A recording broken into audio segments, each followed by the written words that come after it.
Sa pagpamalandong nato sa atong general theme niining ato karong misa de Gallo nga mao ang Pilgrims of Hope, akong ipaambit kaninyo sulod niining siyam ka mga adlaw ang kining gitawag nato mga gifts and fruits of the Holy Spirit, mga virtues. Nya magsugod ko pagpaambit diha sa word nga hope. Gahapon ang atong ipamalandungan ang letter H nga humility.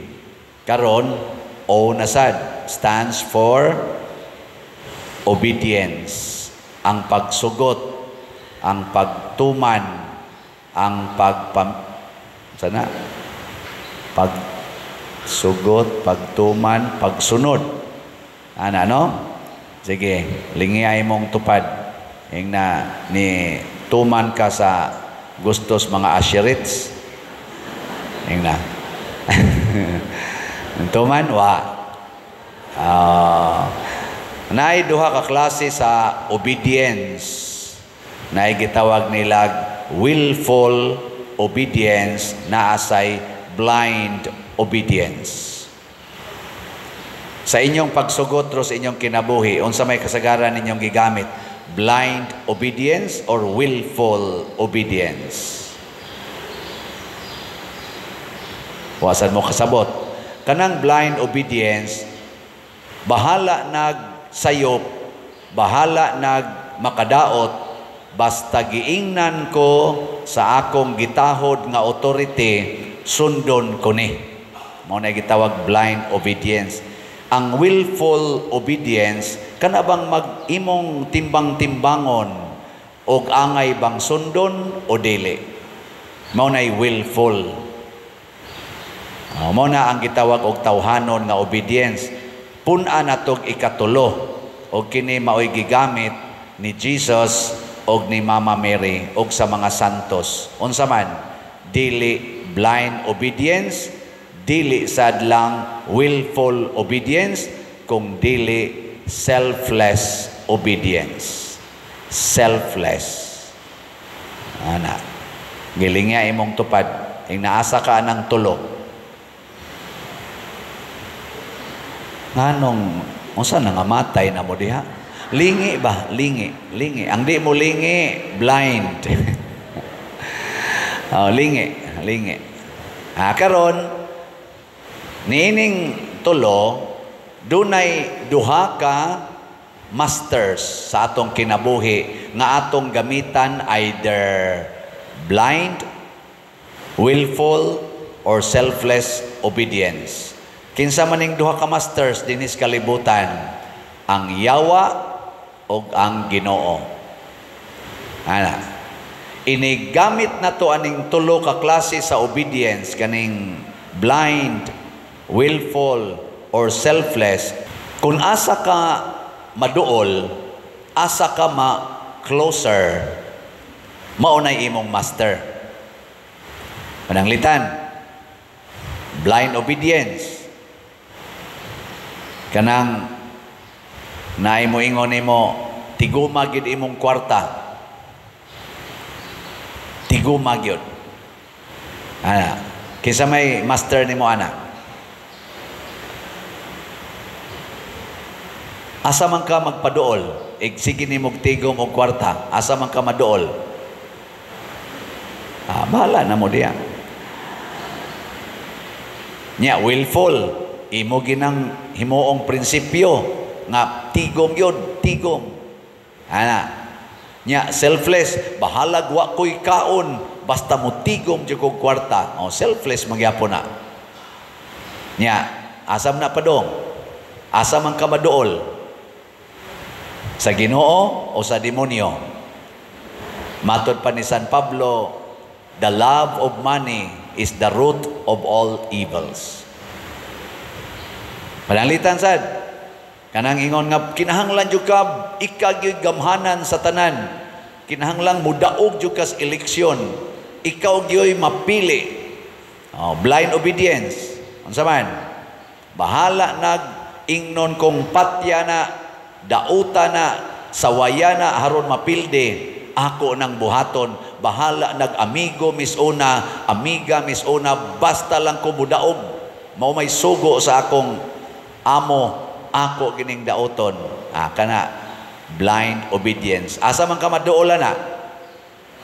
Sa Ginoo o sa yawa? Kusga. Kusga pag yun. Kusga tingog ninyo mga yawa. Muna, blind. Di na ko maghunahunag unsa tas una, amigo bata, amiga bata, mamatay ba kaani or dili, magantos ba kanig sa dili, basta gisugo ko sa akong master. Ikaduha, willful. Ako ning baruganan, dauton tika, patyon tika, aron ako gimudaog. Sama na, willful. Nya, selfless. Bahala nagmamatay ko, bahala masawayan ko, bahala nagdaoton ko, basta buhaton ko ninimo, buanga ka. Ana ba? Naman say mamatay ka usahay sa imong pagbuhat, ana. Selfless gyapon na. Pero ang imong gigamitan, ang pagdaot sa imong isig katao. Mao na'y makapaduol nimo siyawa. Lain na sa example. Kanang mupalit kag slot. Blind. Basta gibaligya ang slot sa simbahan, ako ginang paliton. Blind man na. Di na ko maghunahuna unsa pay dangatan, basta gibaligya ang slot, ako nang paliton. Napagitegi pang-offer diha ka na mga Christmas balls para gratitude and sana? Kana diya ba? Kusga. Petitions and gratitude. Pasalamat o pag-ampo sa Ginoo. Nya, symbolic atong ipangsabong diha. Nya, muhatag dayon mo diha og love offering. Ana. Nahurot na bagpalit ang atong mga inani? Wala pa? Inig offertory, ang nagdag sibot, sundi og da og ingon ani. Kaya na may uban, ditso lang ari, nyawa sila kay bao. Inig humas communion, atong ipang-offer ang inyong petitions og ang inyong pasalamat sa Ginoo. Symbolic. Nya, muhatag sad mo love offering. Basta na i-offer, na ay fundraising ang simbahan para sa simbahan, ako ginang baruganan, mo support gyud ko ana. Naidaghan anang nihimo din Unya, selfless. Kanang moingon ka, bahala wa na ko'y pliti padong uli, maglakaw na ko, ipalit ko gyud nig slot. Selfless man na. Bahala wa na ko'y kaon, bahalag din ako ka eskwela or din ako kapalit og uniform, ipalit ko nig slot. Selfless magyapon na. Asa man ka maduol kung imo nang sundon? Sa yawa o sa Ginoo? Hoy. Na siya, bahala na mo diha. Karon, kung maduol tas Ginoo, there is always hope. Meaning, mag-anam og kanindot ang atong kinabuhi. Basta duol tas Ginoo. Magkaanam gani kag kaduol sa yawa, mag-anam yung kabati ang imong kinabuhi. Muna din sa atong ebanghelyo, doon na din mga kaliwat ni Hesus nga nabihag ngadtos Babylonia. Nga naman, nagbuhat na silag mga pagsupak sa sugo sa Ginoo. Si Abraham, nagtuman sa sugo sa Ginoo, nagmabungahon. Si Isaac, si Isaac, si Jacob, si David, nagmabungahon. Pero ang gasunod ni David, nagsige na magbuhat og daotan, nabihag sila sa ilang mga kaaway. Ngilingya imong tupad, ing nawap ka mabihag. Daghan kay mga bana nabihag sa yawa. Wa na magsigig higugmas asawa, tuanas kabit, tuanas sa ilang tuanas mga GRO, mga prostitutes. Sorry mga prostitutes o GRO. Pero maunay ingon ana nangabihag sa yawa. Mga babae karon wa na kayo'y mag-value sa virginity o purity. Bisan gani mga high school, mga grade 6 gani ang uban na anay mo kumpisal nako usahay panagsara noon nga nag-premarital sex. Pero sa dirinas mga kanang high school, mga senior high, labi na gyud college, oy, rampant na kaayo. Gilingay mong tupad, naliwat pa kang Mama Mary. Naliwat pa ka ni Mama Mary nga virgin and pure. Wa na kayo ni balyo anak karon.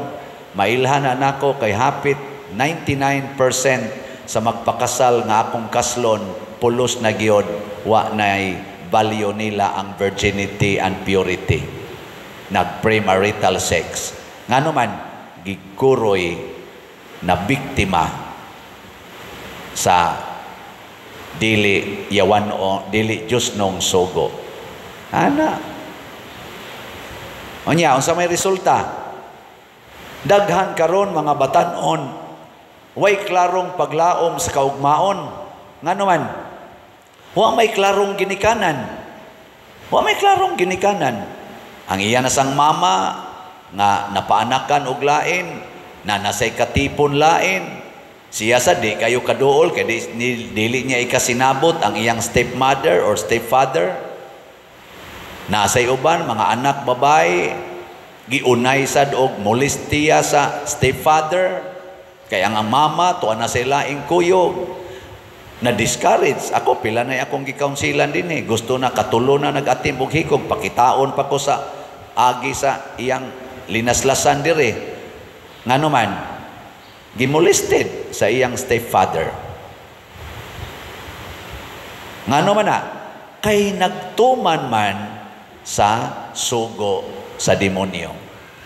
Sa atong kaugalingon, mga igsoon, kinsa may sugoon sa demonyo, kining atong lawas. Imong lawas. Lingi ay mong tupad, na kumusta na imong lawas. Kanang obedient kay lawas, mao ginay pirming mabiktima sa yawa.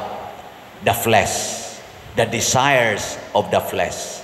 Mao na bisag pari, bisag obispo, bisan pag presidente, bisan pag mga hari, mabiktima ginaana kung di ka magbantay. Mao na ingos Jesus, deny yourself. Follow me. Deny yourself. Sige, lingay mong tupad. Nasugod karon, din ako mukaon. Nasugod karon, din ako mukaon. Nya moingon day na imong tupad, uy, mamatay ka na. Isa, I deny myself. Di ba? Ayaw sus. Mo bitaw na din simbahan uso kay ng fasting and abstinence. Kana ding nag-abortion, kanang naglaygate, nagbasiktomy, nagpills, nagkondom, nag-IUD, nag-transfer sa ilang gender, nag-same-sex union, pulos man ni sila mga biktima sa desires of the flesh. Makahatag ba sila maayong paglaom? Di, oy. Way paglaom. Siyunang ka ng imong bata, nga naas imong tiyan, imong gipatay. Napabay paglaom ang bata, nga imong gipatay, so sa imong tiyan, wa na. Imbis mo sidlak ang iyang kinabuhi, imong gipatay, so sa imong tiyan, nya matod pa sa record sa Google, 73 million ang mamatay kada tuig sa induced abortions, 200,000 every day.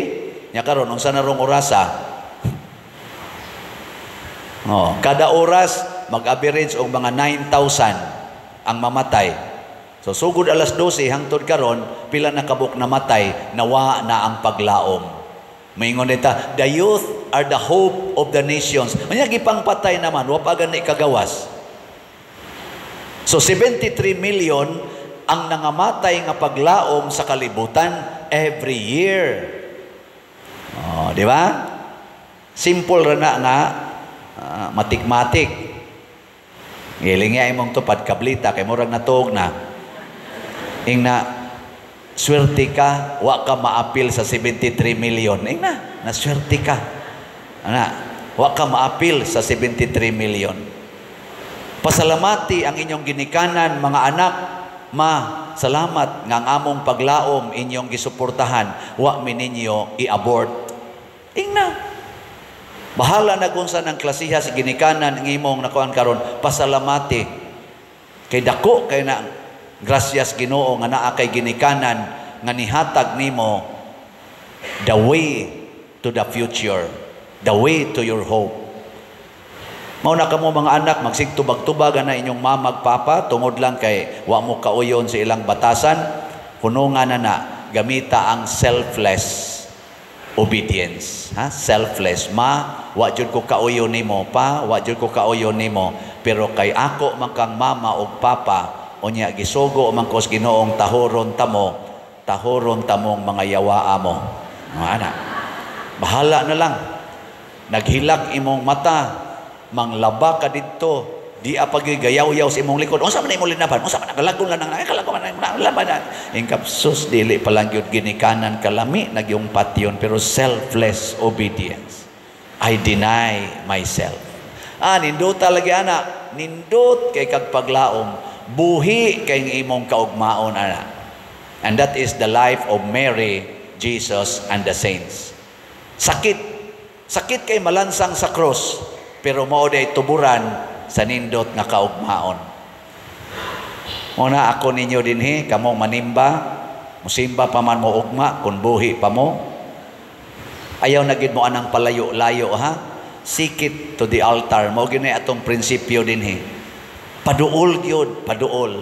Unsaon man pag situit nga duol kas altar nga naa ang Ginoo mabuhi pagbalik og mahimong pagkaon nato. Unsaon man pagsiguro, ayaw gyud pagbutang og bakanting lingkuranan sa imong atubangan. Igsud nimo simbahan didto lingkod sa pinakaunahan nga lingkuranan, pinakaunang bakanting lingkuranan duol din his altar. Yanay ato mga ashirits makatabang na. Ayaw lang sad pagsupak-supak nila kay mao man sa ilang orientation. Mo na makadetect dayon ko sa mga yawanon nga manimba kay magpalayo man na sila. Kana bang nadas yawa adto na sila managluklok sa kilid-kilid. Ing kadi amang kukoy sakit pader, madaot mangkukos hangin, selfless diha lingkod diha. Kung sa imong gihuwat, mabangga ka, unya mo imong mamatyan, mamatay ka sa electric fan tungod kay nagpaduol kas altar, diretso kas langit. Kaysa mamatay kas pag-angkas nimo sa balhabal karong taod-taod. Ang pinakasakit pagyud tan-awon, makita ra ba na nako diri, inighumag pangalawat, manglakaw na ang kadaghanan, mamiya nas misa, mamiya na gikaon ang Ginoo nya namiya.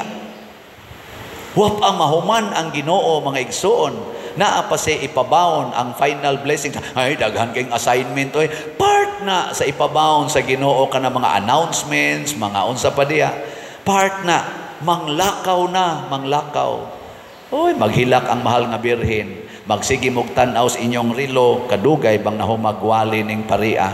Pero sa inyong cellphone hangtod kaadlawon siging tan-aw anang walis yawa diha, games, scatter, mga unsa pa na TikTok, mga yawanon kay tanan siging tan-aw di na hapit matog, bisag naghigda na halahangad gid anang cellphone, hangad anang cellphone. Unya sa wali siging tan-aw sa rilo, yawanon mo.